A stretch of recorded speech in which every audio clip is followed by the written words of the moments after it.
오늘로 체포방해 혐의 등을 받고 있는 윤석열 전 대통령에 대한 항소심 선고가 내려집니다. 1심 재판부는 대부분 혐의를 인정해 징역 5년을 선고했는데 항소심의 판단이 주목됩니다. 취재기자 연결합니다. 이만수 기자. 네, 사회부입니다. 네, 오늘 선고가 몇 시에 진행이 되죠? 네, 서울고등법원 내란재판부는 오늘 오후 3시 체포방해 혐의 등을 받고 있는 윤석열 전 대통령에 대한 선고기일을 진행합니다. 윤 전 대통령의 12.3 비상계엄 관련 사건 가운데 첫 항소심 판단이자 내란 전담재판부 1호 사건이기도 합니다. 본류재판이라고 할 수 있는 내란 우두머리 혐의와 관련해서는 지난 2월 1심에서 무기징역형을 선고받았는데 지난 27일 본격적인 2심 재판이 시작이 됐습니다. 윤 전 대통령 오늘 오전엔 최상병 수사 외압 사건 공판이 진행돼 현재 법정에 출석한 상태입니다.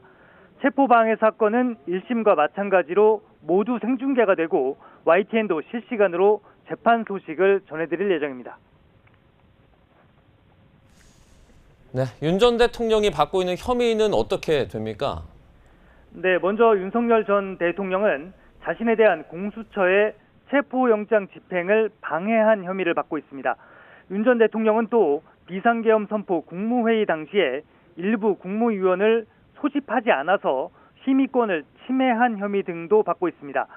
여기에 비상계엄 선포문을 사후에 작성하고 경호처 비화폰 통화기록 삭제를 지시한 혐의도 적용됐습니다. 앞서 1심은 윤 전 대통령이 권력을 남용해 경호처를 사병화하고 국무위원회 심의권을 침해한 혐의 등이 인정된다면서 징역 5년을 선고했습니다. 다만 허위 사실이 담긴 정부 입장을 외신에 전파하도록 한 혐의 등 일부에 대해서는 무죄가 나왔습니다. 특검은 하지만 양형이 지나치게 낮다며 항소했고 이번에도 1심과 마찬가지로 징역 10년을 구형했습니다. 각 쟁점에 대한 특검과 윤 전 대통령의 입장은 어떻습니까?